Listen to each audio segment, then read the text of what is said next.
Who do I have with me here today? I am JP Sims. I'm a local author. Local author, J.P. Sims. Where are you originally from? So I was born in Georgia, moved to Texas when I was very little, and then we moved here from Euless, Texas in 1991. And I've been here for the most part since then, other than a couple of moves for college and work. 1991. Okay. So you went to high school here? Mm-hmm. I did my first 3 years at Lakeland High, and then I graduated from Kathleen in 2002. You did, 2002. Wow, when did Lewis graduate from there, didn't he? Ray Lewis, yes, I don't know the graduation year off It the might top have of been my head. 90s. Yeah. Might have been But he was before me, and that's a big deal at Kathleen High School. You know that, absolutely. So where'd you go to college? Did you go to college? I went to college at University of South Florida. All right, Bulls. Yeah, I did my bachelor's and my master's degree there. It took me a while to graduate just because I was going at a half-time pace because I was working full-time. But eventually I graduated, got both degrees, and that has accelerated me into a good profession. That's fantastic, because I talked about graduating late. I was in the USF. I went to my senior year, at 25, and quit, and went into the professional world. And then in 2008, when the financial crisis came on, they laid me off, and I got to go back to USF and get my bachelor's from USF. Nice. Yeah, in 2011, yeah. And then enjoyed that very much. So you're in the professional world, and you are a author, a writer? Yes, so I started writing this book a couple of years ago. Can I see it? It is called Three Loves, and it's a coming-of-age romance novel about the protagonist having three very distinct relationships over a period of time. So it takes place over the course of 20-some years, and just the different relationships that kind of molded him into the man that he becomes later on in the story. But it's not just about the three, it's about all the people that he kind of learns from in between. So each of the loves, the relationships, are like markers in time of a new era that begins for that character. And then you learn about the characters as he moves along and realizes oh, okay, so these are people that I'm actually learning life lessons from. Oh. And so I call it more of a coming of age novel more than a romance novel, because there is romance involved, but there's also a lot of comedy, there's some action in there, there's some drama, but mostly it's just the story of a young man who's growing through different periods of time and learning valuable life lessons. So from the professional world to writing, what made you decide to go into authoring? So I've actually been writing since I was about 16. When I was a teenager, I took a class at Lakeland High School. It was a creative writing course. And I'd always wanted to I was always really good at telling stories. And when I took this course, one of the exercises was just make a story on the spot. Just come up with Use a story. your imagination? It was a one-page story, and I loved doing it so much that I was well, I'm gonna keep doing it. So I actually went home and started writing poetry, short stories, long stories, whenever I was bored, because we didn't have smartphones and stuff back then. So it was I remember. Even the internet was dial-up. So Yeah. You couldn't be on the internet very much. Eon. Exactly. So whenever I had free time, I would take notebooks and journals and just write any idea that came into my head. And that just continued until I got to college. And then when I was at USF, I took a course there. It was another creative writing course, and the professor at the time said, well, go ahead and come up with a short story. He wanted it to be 30 pages.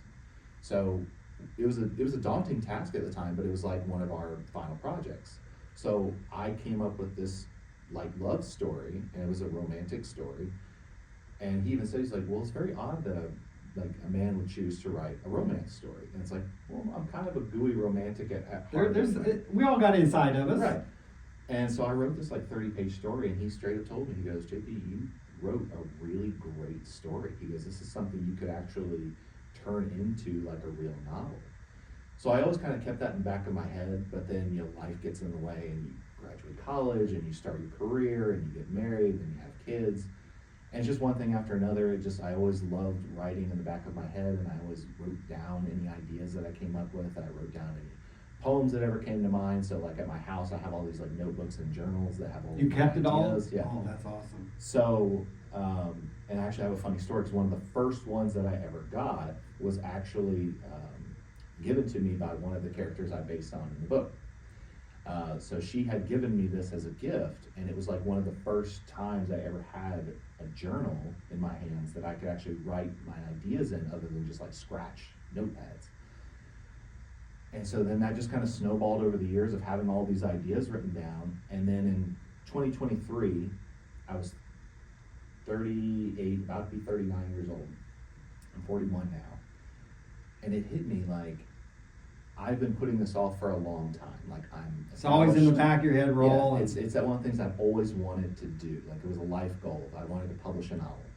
Had all these ideas written down, had all these details written down, all these memories. And then in 2023, my father passed away. And so it kind of prompted me to, like, it kicked me in the butt and said, hey, this is something that you need to get on if it's something you really want to do. And so during that period of time, when I was grieving his loss, I went back and just looked through all of these different pictures and notebooks and things, just trying to kind of gather memories of my time with him. And in doing so, I came upon all these pictures and all these just memories of times from high school and college and adulthood and being a father and being a son and being a brother.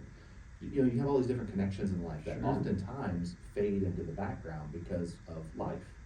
We move forward in life and we just move on from Put on the back people. burner. Yeah, we put things on the back burner, whether it's passions or people or memories.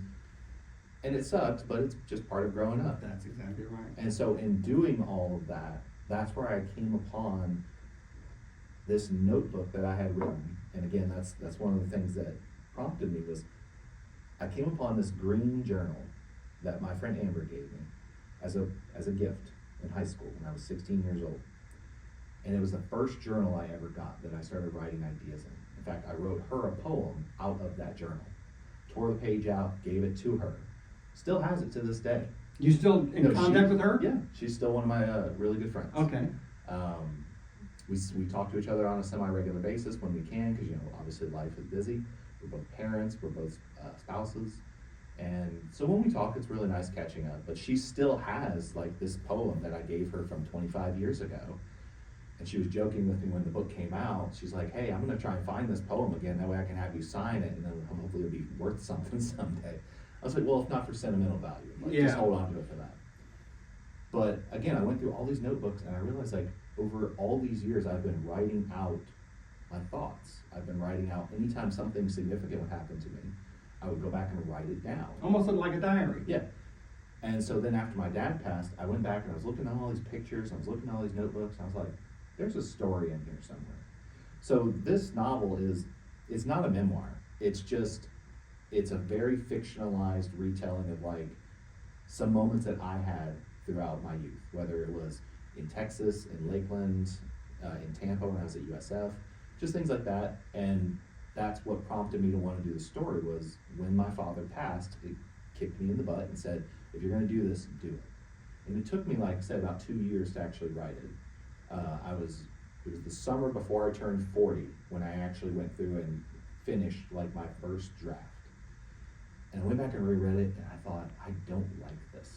It's just not what I wanted. You seldom get it right the first time. And my friend Jason said the same thing. You know, he's like, very rarely do we ever get things right on the first try, especially if it's your first book. You have all these ideas in your head, you write them down, and then as you're progressing and actually writing the words on paper, you finish it, and then you go back and read it, and you're like, I don't like that at all. So I went back and I just started almost from scratch. You did? Wow. I kept the core concept of like the protagonist with these three defining relationships, but the significance of each of the relationships changed from the first draft to the final. So there was like 4 or 5 drafts in between of me thinking, okay, it's done. And then I would submit it to somebody and say, hey, can you look at this and read it? Like my friend James White was the first person who ever actually read the first draft of the book. And he gave me so many corrections. He's like, JP, you gotta fix this, you gotta fix this, this makes no sense. Constructive criticism. Oh yeah, he's an artist himself. He's the one who did the cover art for the book. And I'm infinitely appreciative of his efforts, and he's very supportive and he's very intelligent. But he is a true blue artist. And he's like, JP, I read all the time. This is all the stuff that needs to change. It was probably like a good 25% of the book. Is this part of the 2 years? Yeah. Okay. So this is all like taking place over these like 2 year period of time. And then, like I said, about summer of 2024, I was turning 40. And that was when I kind of hit a moment in the wall where I'm like, okay, it's done, but is it ready to be published?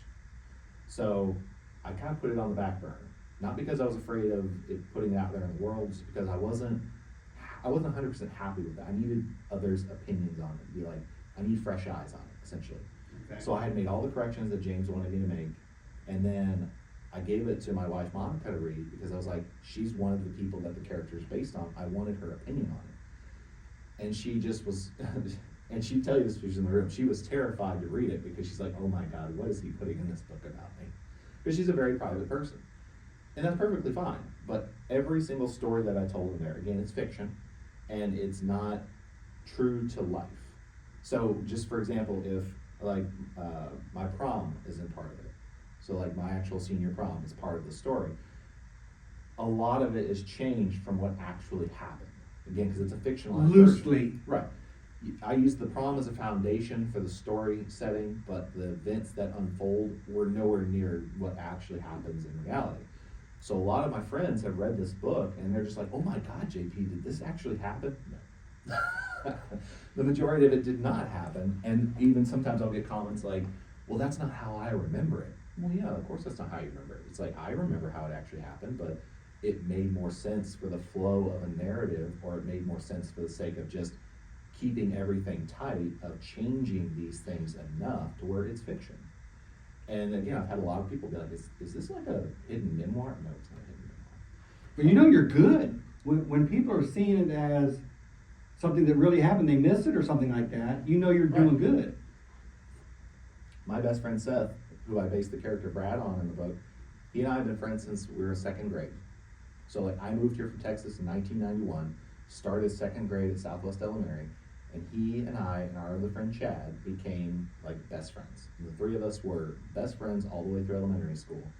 And then, you move on to middle school and you move on to high school, and we're still friends to this day. Like Seth is a great chemical engineer, and Chad is a pilot with the Air Force. Like he actually flew over the Super Bowl one time. Oh, wow. Like we're all doing phenomenally well for ourselves, but a lot of that is because of the love and support that we have all given each other over the years. Dude, that's awesome. I'm still friends with a lot of the people I grew up with because of the fact that Lakeland is still kind of a small town community, and so we're all still kind of interconnected. But again, that's what kind of drove me to want to write the book, because I'd always wanted to write a book, and I had so many good stories tucked away in here of like my own experiences. And at home in the book. And at home, and I'm just like, okay, so if I took this and tweaked that and changed this and took these people and combined them into, other characters, so nobody in there necessarily is like a one-to-one. They're inspired characters. Like I just said, my best friend Seth is, I use the character Brad in the book is based on him. And then he'll go back and read and go, this is like 90% real. And I go, it's really not. I go, because I know how a lot of those things turned out, because again, I've written about it over the years. I have like notebooks and journals of specifically like, well, this happened today. And even though our memories aren't concrete, they're not 100%, you even take that and I go, okay, well, I'm not going to write it like that because that's how it happened. So let's go back and just change it entirely to make it a fictional story. But it's still entertaining and it still resonates with a lot of people. Because the number one comment I have gotten from people, other than asking the question, is this based on real life, is I saw a lot of myself in that story. If you've ever come upon the first person you ever fell in love with, or you have that moment at a bar where you see someone across it and you're like, that person right there. Those are moments we all can resonate with. We all have those moments of like being instantly That's what attracted happened to to me, somebody. yeah. And that's what I mean, like same thing happened to me. And with the character, it happens 3 times, but they all represent significant benchmarks in his own life experience and his development. So there's like periods of time where it significantly talks about each of these main characters, and then there's like a little time jump, and then it goes into like the next phase, and then there's like a little time jump, and then it goes into like the next phase. So you're talking about like high school and college and adult life. Sounds like it could become a nice little movie too. And it could. There's definitely a cinematic aspect to it. few of the people I've talked to said you could easily turn that into like a screenplay because it flows so well. And there's almost no filler in it. I mean, you see it's only like 240 pages. There's no extra chapters in there just to like pad the runtime necessarily. Out there, before we spoke, you mentioned that some of this is in Lakeland? Yeah, so a lot of the story does take place in Lakeland in the 2000s. So there are representations of like Old Merchants Walk in South Lakeland. There's scenes at Palace Pizza or Molly's and Munn Park. And I mean, there's just different locations that are represented throughout the book because as the character's growing up, you're kind of seeing the city change around him as he's exploring the city of things that no longer exist. Like the old movie theater that was at Merchants Walk. You know, Yeah. that's no longer there. That's the Hobby Lobby now. Yep. But there used to be an AMC movie theater there. And those are just the things that you see in the book that you go, oh yeah. So if you lived here in Lakeland, you'll recognize a lot of the nostalgia of what the city was and what it becomes over time. And like I said, other parts of the story take place in Tampa or in Texas or things like that because the character bounces around quite a bit during different periods of the story. But the majority of it takes place here in Lakeland. Well, that is fantastic. And it's called Three Loves. Yes. Is there a possibility, is it gonna be a second one behind us, or? No. So one of my neighbors actually asked me that question. She goes, so when's the sequel to this come out? I said, well, there wouldn't really be a sequel because if there's a sequel, then I have to come up with new relationships, and I don't think my wife would appreciate it. Not the fast running going anyway, as teenagers and early 20s. Yeah. Fast paced anyway. But the writing of the novel just became something that I really loved doing, and it reignited this love of doing something I'd loved doing since I was a teenager. And thankfully, when I finished writing it, it was May of 2025. I had went back and done like a full rewrite, especially of the middle part of the book. And I finally had it to a point where I felt really good about it. I did a full reread of it.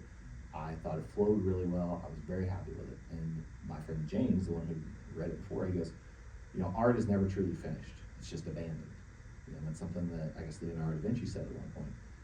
And he goes, so if you're really dead set on getting this thing published, you just gotta start putting it out there. You gotta supply and try sometime. So I submitted, there was like 10 different publishers that I remember emailing. And you're supposed to take like the first 5 chapters of the book and send it to them.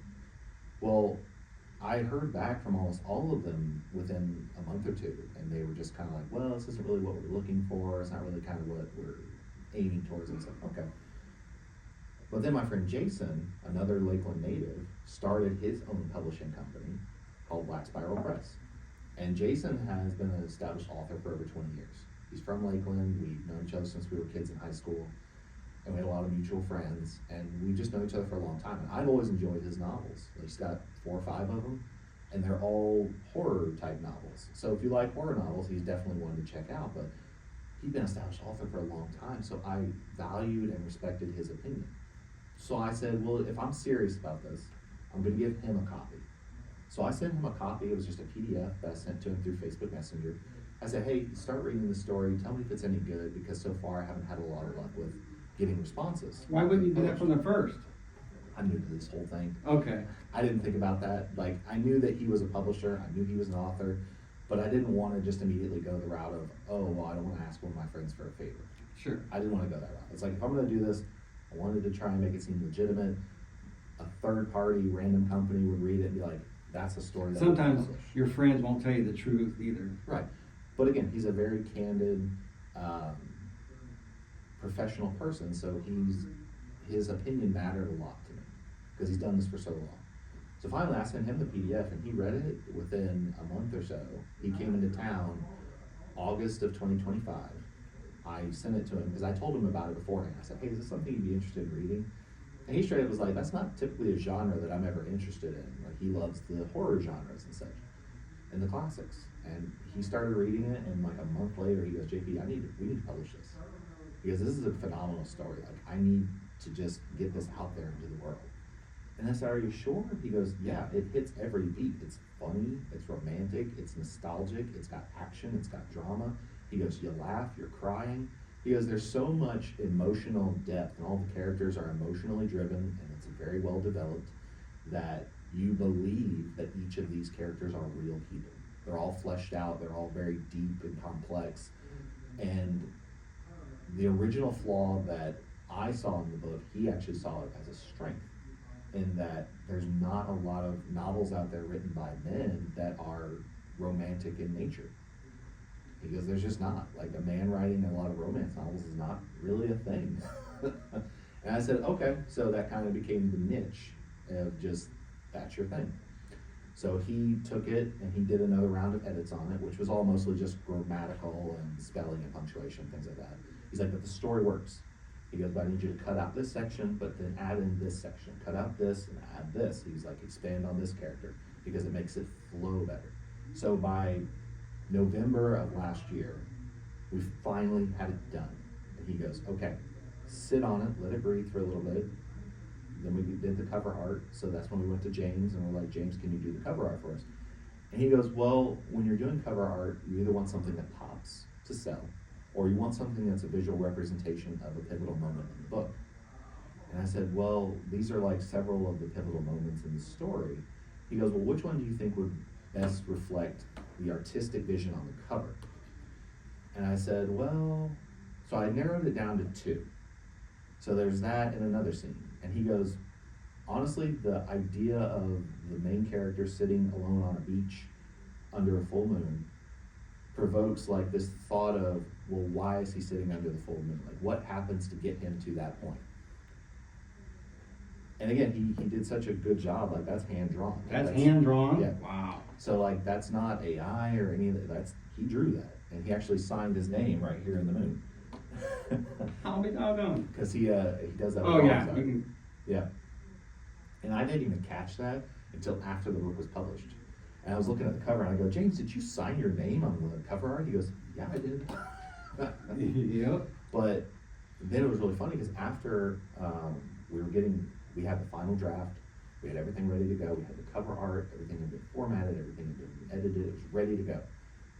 And I met with a marketer because I wanted to promote it. Like, I wanted to get it out there into the world. It's like, Jason was phenomenal with helping me get it edited and getting it published in the first place because it's his publishing company. But I needed someone who was going to help me like put it out there in the world. So the first marketing company I met with looks at the book and the guy goes, your cover art's kind of a downer. I said, what? And he goes, it's kind of depressing. And I go, I don't get that at all. He goes, well, I think it's more of just the colors and all that. And I go, I think I'm gonna stick with it. And I'm glad I did, because I don't get that vibe at all. And I think you're trying to sell me on like redoing the cover art like a service or whatever. But then the book came out in March. You passed on him? I passed on him. Went to another one. Didn't really like the direction they were going or how much it was going to cost, because I'm like, I'm doing this all by myself. I'm paying for all these things just like how you do with Iron Lakeland. It's like, right. You're doing this out of pocket, and you're like, well, I'm not going to bankrupt myself putting this out there for the world to see, but I do want people to see it. So I ended up just going with like digital stuff that I do on my own, like just some marketing. I started some social media accounts and stuff, just kind of pushing and whatnot.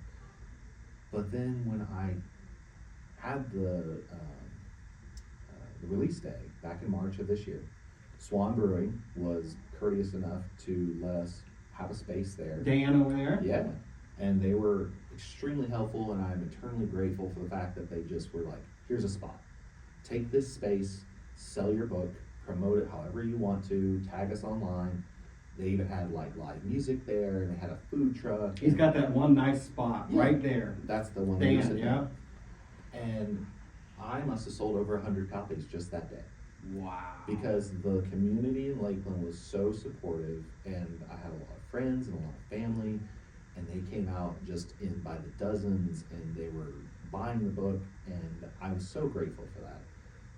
And then after the release was when you started seeing all of a sudden the stuff was appearing online, and it kept spiking, it kept going. I was just like, okay, well, like this time reviews, sales. It's only been out since March of this year, and as a first-time indie writer, I'm not well established. I'm not with a big corporation as a publisher. I've currently sold over 400 copies already. It's been a little over 3 months, and it's still sitting at like a 4.9 star review rating on Amazon. Dude. And it's sitting at a 5-star rating on Barnes & Noble and Books A Million. and it's just doing really well, and I'm very proud of the work that we put into it. And I love the fact that my friends and family have been so supportive and helping me get to this point. Even if they haven't read the book yet, because there was a lot of people who bought the book and they're just kind of like, I'm just being supportive. Yeah, that's great. I'm still super appreciative Of of course. that. But again, now it's kind of reignited this love of something I've loved doing since I was a teenager. And so now I still do it on a regular basis. So like at night after my wife and kids go to bed, I'll stay up and put out new stories. That's cool. So maybe not just a continuance of this one, but could there be another one in the future? So Just totally different on something. So I actually finished the second book already. And it's actually based on that short story I told you about from college. So I wrote that 30-page short story in college that my professor said was really well written. So what I did was essentially I just took that short story and I found spots I could like hack it up into different sections and then fleshed it out. So that whole story, and even my friend Jason, he goes, how did you finish this so quickly? And I said, well, to be fair, I worked on it a lot in between working on this, and I already had the core chunk of the story written from 20 years ago. And I just went back and chopped it up and then put it into different sections and changed the names, changed the locations, changed the details, and then had them progress in like a different story direction. Because the original ending of that story is completely different from the way the new novel is, because I thought I didn't really want to keep it exactly the same as I'd written it 20 years ago. But it is funny how I went back and read something I wrote 20 years ago in college, and the voice of the characters was still very much the same as the one I have now. And I thought, okay, that's interesting that I still sound the same when I'm doing my writing as I did 20 years ago. I don't know if that's a plus or a minus. Personality, that's you. And my wife would tell you that that my biggest strength with my storytelling is creating emotionally driven characters that feel real. And that's the thing that I'm really proud of with this book. I'm proud of it with the next book, and I'm currently working on my third book now. Do you have a title to that second one that you can share? It's not an official title. I just call it The Muse because it's about musicians. Okay. But it's not a finished It's still title. going, yeah. And the same thing with the one I'm working on right now. The running title I'm going with is Dark Star, and that's because it's a superhero origin story. Okay. But again, that could change as Sure. you're going along. But those are just the working titles that I have right now. One more quick question.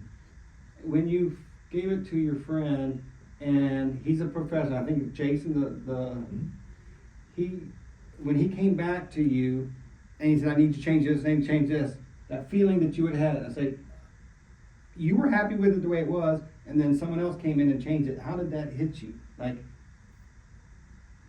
it didn't change the logic of the story, didn't change anything? No, I mean, because if your heart's in it in one way, and then someone says, dude, I'm a professional, I can do better, make it better, that kind of hits you a little bit, like, ooh. No, I was actually pretty surprised myself by the fact that I didn't really take much of a hit when it came to his corrections, because again, I respected his input. So it'd be like a college professor coming back and telling you, hey, I'm telling you this for constructive purposes, like I've seen this, I've been down this road, I know how this goes, trust me when I tell you that this is the Okay, better that makes direction perfect to go. sense. And so I did. I took all of his suggestions and I reworked the book, because originally the book was over 100,000 words. And he's like, you need to trim it. He's like, you need to make it about 80,000 words. So I got it down to 84,000. And I go, at that point, I go, I can't cut it anymore, because if I cut it anymore, you're gonna lose the flow of the story. And he went back and reread it, he goes, perfect. He's like, all the corrections that you made, perfect. Like all the character changes, again, I took characters and like combined them into multiple people. So instead of having like 5 people represented, there's one character that's like, technically it's 5 different people that you interacted with in real life. So you just shrunk them down to one person to make it easier to follow as a story. Because Monica read one of the earlier drafts of my story finally, and she goes, there's too many characters. Yeah. I said, yeah, I get that. So you just start shrinking them down and making it so there's less people to keep track of while you're reading it. That is fantastic. It's nice to see somebody local who has a talent.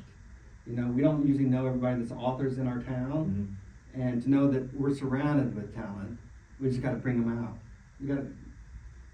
We got some bookstores around here. You know, you go and you look for local sometimes. That's fantastic. Yeah, and I was fortunate enough that we originally published the story through Amazon, So like the Kindle version is still on there, there's a paperback and a hardcover, but I wanted for bigger distribution, because remember, like I said, I wanted to do a lot of marketing myself, so I just looked it up, I'm like, well, how can I get these books into other bookstores? So I joined this other service, Ingram, which is the distributor for Barnes & Noble and Books A Million. So in joining Ingram, that was how I got those books into their distribution networks. And then I called the Barnes & Noble over here at Merchants Walk, spoke to the store manager, and I said, hey, are you guys doing any kind of like local author events? Like, do you have local authors that come in and like do readings or signings or anything like that?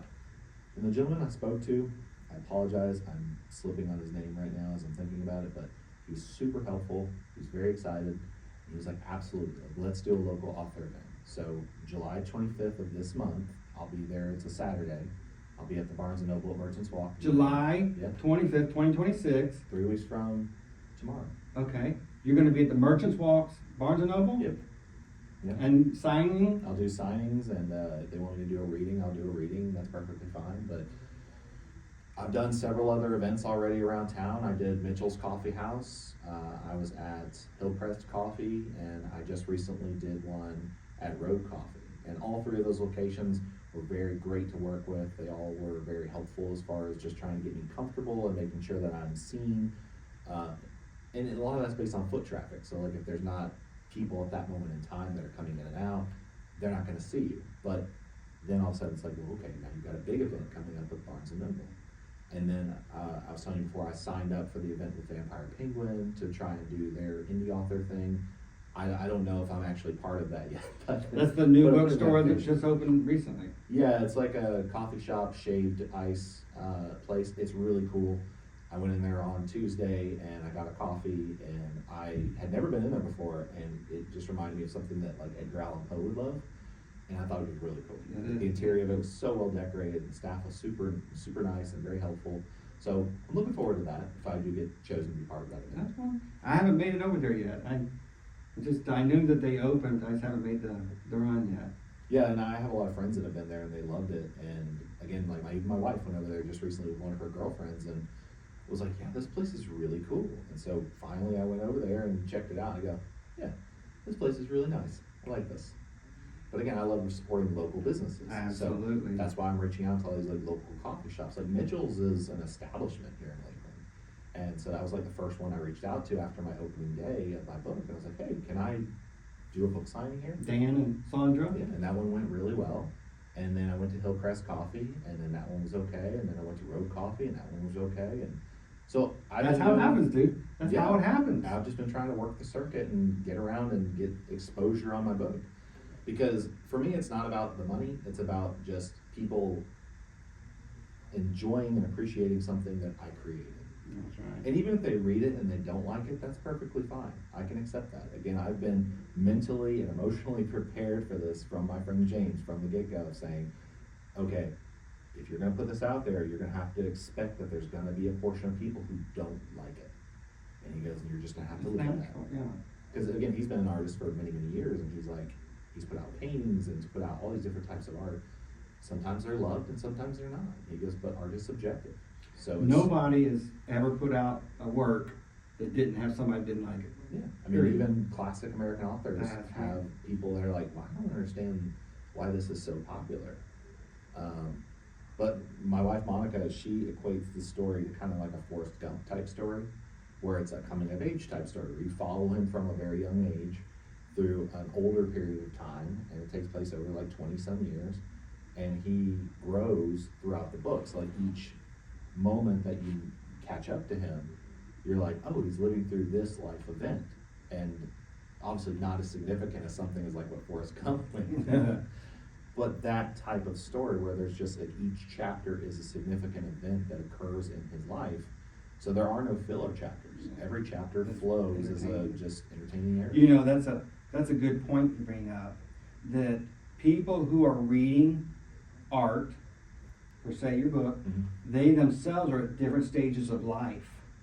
They may be young kids who are just reading, middle adults reading, and older people. So people have different life experiences. So when they read it, they may see it as a negative because they've had recently in their life negative. But you're not going to get 100% across the board. No one is. No. So the fact that I'm still sitting at such a high rating with the amount of copies that I've sold, I thought was incredible. I go, okay, well, at least this is definitely a story that seems to resonate with a lot of people, whether it's emotionally or just entertaining wise. They seem to like it just fine, and I'm okay with that. Now, my next book, like I said, that one I don't have a definitive title for. I just call it The Muse because it's about musicians. But that one's just a straight romance book. And again, even my wife was like, "It's so weird that like a guy would write a romance novel." I go, "Well, it's not that I'm like, it's not like one of those passionate It's a kind of niche. books." It's a Right. perfect niche. It's like, but I'm good at writing emotionally driven characters. That seems to be the thing I'm really good at. So I'm gonna lean into that. Like, okay, well, if I'm good at this, let's see how I do with this. And again, I just took this story I wrote 20-some years ago, stretched it out into a full-length novel, and I'm sure Jason, because it's in the editing phase right now, I'm sure Jason will go back and read it and go, yeah, you gotta make all these changes, you gotta cut all this, you gotta add this, just like you did with this one. And I'm fine with that, because that's what an editor does, is they go, well, how does this flow properly? So I'm looking forward to seeing what he does with that, but yeah, it's something I'm gonna keep doing. So like, I'm gonna keep putting out books. I get teased a little bit by my guy friends for this one because it is so loosely based on my own life experiences. But again, a lot of it is fiction or fictionalized. So like, there are moments that did happen, but they're taken way out of context and just taken to like a dramatic extreme. And that's purposeful because it's Yeah, that's the for entertainment intention. purposes. Absolutely. And so when people say, well, like, what's the ratio of reality to fiction? I often say, well, in my opinion, just going back to with how I wrote it, I would say it's like 75% fiction and like 25% real. Because again, the reality is the foundation of the story. Again, going to high school, going to college, like scenes at USF, scenes at Kathleen High School, those are real. Like, those are real locations. Well, every book, every story's gotta have a foundation. Right. And a lot of the writers I have met throughout this process have told me the same thing. Writers pull from real life, and you just change it. Whether it's names, locations, events, details, dialogues, you just change it. What Because else is there? life is often giving you so much when it comes to things you could tell stories about. And I love that idea because that's what this one primarily is. It's lived experiences, heavily fictionalized and dramatized to be different from what actually happened in reality, but for the sake of the narrative. And I had a lot of fun writing it, and I'm gonna keep doing it because it's something I really enjoy. Even if I put out my next book and no one buys a copy, I'm just gonna keep doing it. Living life to the fullest. Yeah, because now I have these distribution channels set up with Barnes & Noble, Books A Million, Amazon. I'm trying to get in with a lot of the local bookstores. Like, I've been trying to do like Pressed over here. I always forget the name of that street. I want to say Pine or Bay. I don't remember. But just those kinds of things, trying to get with those local bookstores and just say, look, I don't need 20 copies on the shelf. It's like, let's just put like one or two up on the shelf. And whenever I see one of those lending libraries around town, the little boxes that you see near the road, I always stick one of my paperbacks in there. Yeah. And just sign it real quick, stick it in one of those boxes, because then if somebody picks it up and they go, okay, well, you got like Ernest Hemingway and Edgar Allan Poe and, Jane Austen, and all of a sudden it's like, J.P. Sims, who's that? Mm-hmm. Mitchell's over there has a bookcase there that you can just grab a book, go home, read it, and bring it back. It's like I put a you got a on the copy there, bookshelf. see? Yeah, absolutely. Anytime I go to one of those locations, if there's a bookshelf there, I'll go and just stick a copy on the bookshelf, because somebody might see it and they might pick it up, and then it's a signed copy, and then they pick it up and they read it and they love it, and it's like, oh, this takes place primarily here in Lakeland. And just a couple weeks ago, I've run into people that have read the book. My picture's in the back of the book, so then they're like, oh, did you write this? I'm like, yeah, I did write it. And they'll ask me, they're like, oh man, I don't have anything to sign, but like, they don't have their book with them. Or I'll have friends from across the country that have ordered it online, or I've mailed them copies, and they'll text me and be like, dude, I loved your story, it was so great. And social media has been helping out a lot, people posting my book on there, like pictures with them with the book, or tagging events and things like that. And it's just been going really well. What are your social media handles? So on Instagram, my author handle is jpsims84, and I think it's the same with Twitter, jpsims84, because I was trying to just keep it all pretty consistent, and it's easy. And I also have my own website, jpsims.net. jpsims.net, okay. Yeah. So that links to all of the places that you can purchase the book, so Barnes & Noble, Amazon. I'm also just adding all the events that I'll be attending there. My goal eventually is to get to where I can attend like some of these conventions or conferences or something of that nature, and present it on a wider basis. And I've had a couple people that said that this is the kind of thing that would probably be good for like a lit class or a book club or something that a lot of people are reading at the same time, and then they can kind of bounce ideas off of each other, like, how do you feel about this book? There's several book clubs here in Lakeland. Mm-hmm. Yeah, absolutely. So I'm excited to see what direction it That's goes. wonderful to hear. Absolutely wonderful. Yeah, and soon to be on IamLakeland.com, author section. Well, I appreciate your time, and maybe we'll do this again when your next book comes out. Sure, I love that. This has been a lot of fun. Thank you, JP. I appreciate your time very much. Have a Thank fantastic. Oh, I want to thank Coash for letting me use this beautiful room. And have a fantastic 4th of July, 250 next week. America No, 250. tomorrow. Tomorrow. Tomorrow's Tomorrow's 4th of July. 4th of July, 250. Do you remember were you born before 76? I was born in 84. 84? My wife was born in 76 though. Yeah. I remember I was like 8 years old. Yeah. Yeah, she was born that year of the bicentennial, is that the word?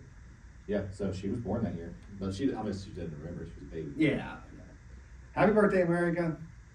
I know, it's exciting, it feels like a special episode. There you go. I appreciate it very much.